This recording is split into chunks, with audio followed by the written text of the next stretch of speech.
वयोमानानुसार देखील गुडघ्याची झीज होत असते. तर डॉक्टर, मला याच संदर्भात तुम्हाला विचारायचं आहे की वयोमानानुसार जेव्हा गुडघ्याची झीज होते तर विना ऑपरेशन आपण त्या रुग्णाला बरं करता येऊ शकतं का, आणि त्यासाठी उपचार पद्धती नेमक्या कोणकोणत्या आहेत? वयोमानानुसार होणारी गुडघ्याची झीज असते त्याचे टप्पे असतात.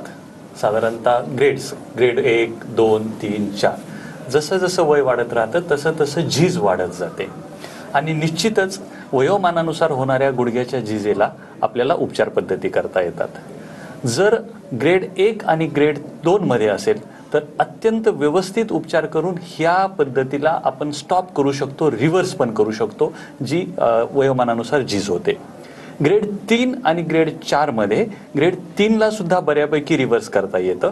ग्रेड 4 मध्ये मात्र या पद्धतीत रिव्हर्स करण्यापेक्षा दुसऱ्या काही उपचार पद्धती आपल्याला अवलंबायला लागू शकतात. अगदीच. तर जसं आता डॉक्टरांनी सांगितलं की एखाद्या रुग्णाच्या बाबतीत जर आपल्याला गुडघे बदलावे लागतील किंवा ऑपरेशन आपल्याला करण्याची वेळ आली, मात्र त्या रुग्णाला इतर देखील कोणते आजार असतील, तर मग आपण उपचार पद्धती नेमकी कशी ठरवतो, याबद्दल डॉक्टर काय सांगाल?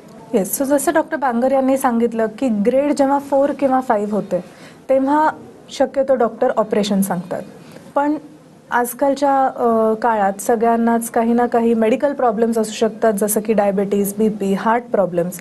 त्याच्यामुळे ह्या ऑपरेशनसाठी जी काही भूल द्यावी लागते किंवा ऑपरेशनचा जी मोठी प्रोसेस असते ही एक मेजर सर्जरी आहे, नी रिप्लेसमेंट सर्जरी.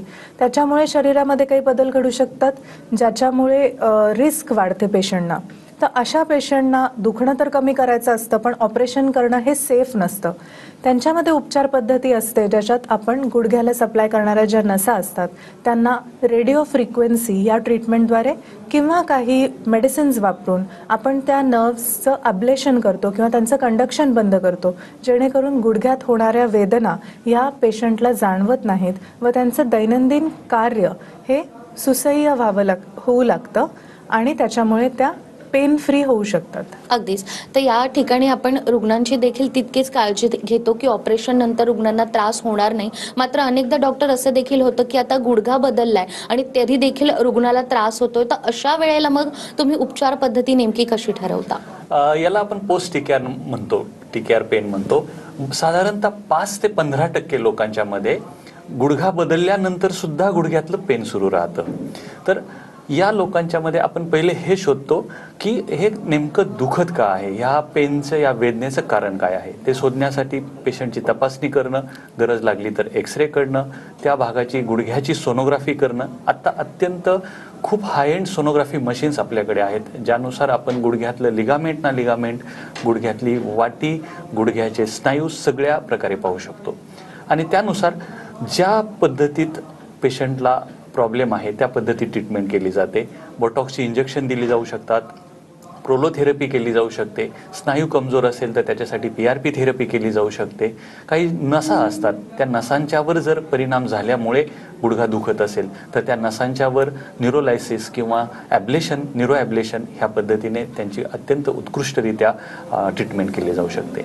एक गोष्ट अशी आहे की गुडघेदुखीनंतरचं पेन हे ह्या ट्रीटमेंटला फार छान पद्धतीने बऱ्याच पेशंटमध्ये रिस्पॉन्स करताना दिसतं. तर डॉक्टर, तुम्ही वेगवेगळ्या उपचारांबद्दल सांगतात, याच्यामध्ये रेडिओ फ्रिक्वेन्सी जी ट्रीटमेंट आहे याविषयी देखील आम्हाला काय सांगाल?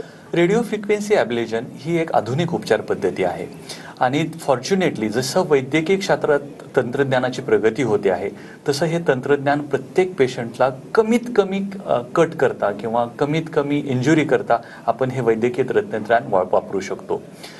जगात ज्या पद्धतीत ह्या ट्रीटमेंट्स येतात, रेडिओ फ्रिक्वेन्सी ॲब्लेशन त्यातली एक आहे, क्रायो ॲब्लेशन एक आहे, त्यासोबत ह्या थेरपीज आपल्या फॉर्च्युनेटली भारतामध्ये आणि आहेत, आपण पुण्यामध्येही या करतो.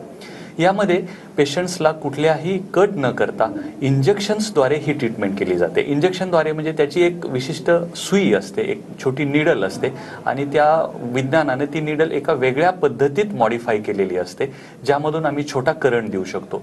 आणि ती निडल थेरपी असल्यामुळे, सुईद्वारे केलेली असल्यामुळे गुडघ्यात हे आपण कुठेही कट न करता सोनोग्राफीमध्ये पाहून आपण ती नस शोधू शकतो. जसं मी म्हणालो की सोनोग्राफी ही अत्यंत हाय एंड सोनोग्राफी आपल्याकडे अवेलेबल आहेत आणि त्यामध्ये त्या नसा दिसतात.